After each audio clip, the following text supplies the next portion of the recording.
IRGC ने जारी किया है हॉर्मुज का विवादित नक्शा।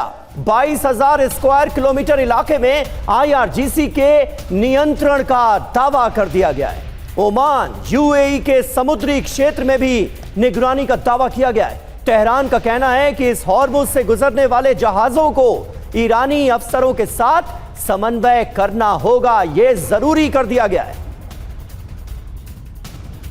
तो देखिए, यह अपने आप में बहुत महत्वपूर्ण खबर है। यह एक नया मैप हॉर्मुज का जारी किया गया है और कब्जे का एक नया ऐलान छिपा हुआ है इस नए नक्शे में। 22,000 स्क्वायर किलोमीटर का यह जो पूरा इलाका है, इस पर अब आईआरजीसी अपना कंट्रोल होने का दावा कर रहा है।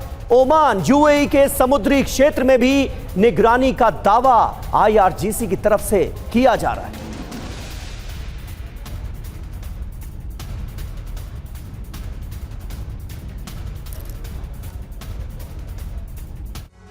हालांकि ईरान का अतिक्रमण, हॉर्मुज पर आक्रमण क्यों? क्योंकि ये जो मैप जिसका अभी हमने जिक्र किया उसमें इंपॉर्टेंट है ये पूरा 22,000 किलोमीटर का वो रूट जहां पर अब पूरी तरीके से कंट्रोल का भी दावा किया जा रहा है। और ये प्रशासनिक कंट्रोल उस लिहाज से समझिए जहां ग्लोबल ऊर्जा चोक पॉइंट पर ईरान का कंट्रोल, वहीं हॉर्मुज के आसपास आईआरजीसी का नियंत्रण और ज्यादा बढ़ चुका है।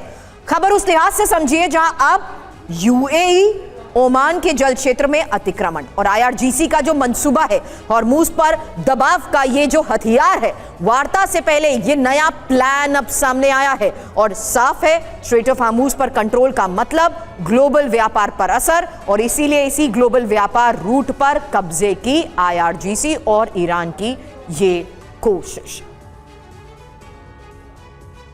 और देखिए, हॉर्मुज स्ट्रेट पर डोनाल्ड ट्रंप ने भी एक बड़ा दावा किया है। हॉर्मुज पर पूरी तरह से हमारा नियंत्रण है। अब इस दावे का आधार क्या है, ये डोनाल्ड ट्रंप बेहतर जानते होंगे। ईरान से संबंधित जहाजों पर रोक जारी है, तो यहां पर Donald Trump American naval blockade का जिक्र करते हुए नजर आ रहे हैं और बताने की कोशिश ये कि हॉर्मुज स्ट्रेट पर हमारा भी अधिकार है। सुनिए जरा। और हमारे साथ इस वक्त लेफ्टिनेंट जनरल कोहली सर भी मौजूद हैं। कोहली साहब, किस तरह से आप देख रहे हैं ये हॉर्मुज स्ट्रेट पर हमारा पूरा नियंत्रण है, ये ईरान कह रहा है, उसका नियंत्रण नजर भी आ रहा है, लेकिन अमेरिकन नेवल ब्लॉकेट को भी एक काट के तौर पर देखा जा रहा है।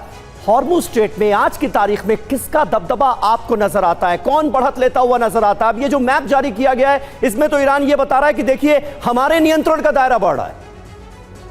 देखिए, ईरान की ज्योग्राफिकल लोकेशन ऐसी है कि वो अपने लैंड पर बैठे बैठे काफ़ी जो वहाँ से ट्रैफिक चलता है उस पर अफेक्ट डाल सकता है। सो ईरान का कंट्रोल तो रहेगा।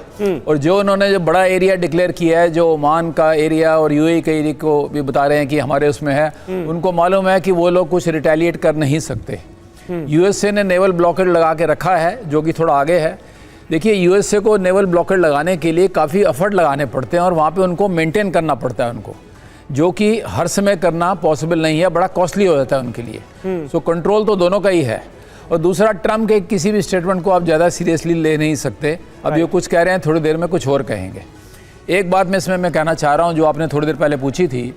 देखिए, ट्रम्प के लिए और अमेरिका के लिए कहना आसान है कि हम न्यूक्लियर बॉम्बिंग कर देंगे और पूरा उनको डिस्ट्रॉय कर देंगे, लेकिन ईरान को भी मालूम है कि और उसने ये डिक्लेयर भी कर दिया है कि पूरे गल्फ स्टेट्स पर वो इतने हमले कर देगा कि उनको बहुत भारी कीमत चुकानी पड़ेगी, क्योंकि शुरू से ईरान ने यही स्ट्रेटजी फॉलो की है। इसलिए कुछ समय पहले ने यूएई पे दोबारा हमला किया था कि वो खुद सब के सब प्रेशर डालें अमेरिका के ऊपर। जब वो पूरा हॉर्मुज को भी रोकेंगे तो वर्ल्ड ट्रेड में फ़र्क पड़ेगा, तो अमेरिका पे इनडायरेक्टली प्रेशर आएगा कि वो कोई ना कोई डील करे। ये स्ट्रेटजी वो फॉलो कर रहा है। दूसरा, जैसा आपने बताया, उसकी हथियार बनाने की क्षमता बहुत ज़्यादा है। अमेरिका की इतनी नहीं है। पैट्रियट मिसाइल पूरे साल में 500-600 पैट्रियट मिसाइल बना पाता है अमेरिका। वेरएज़ जितनी रिक्वायरमेंट है 500-600 ड्रोन तो एक दिन में उड़ाते हैं लोग ये। सो उसमें भी थोड़ी दिक्कत है। और America in any case full fledged war इस समय लड़ नहीं सकता, तो कोई ना कोई डील। तमाम फैक्टर्स को लेकर कई बड़े दावे भी किए जा रहे हैं अलग अलग रिपोर्ट्स में सर, और यही एक सबसे बड़ी वजह मानी जा रही है कि डोनाल्ड ट्रंप की तरफ से अभी अगले फेज ऑफ ऑपरेशन के लिए हरी झंडी नहीं मिल रही है।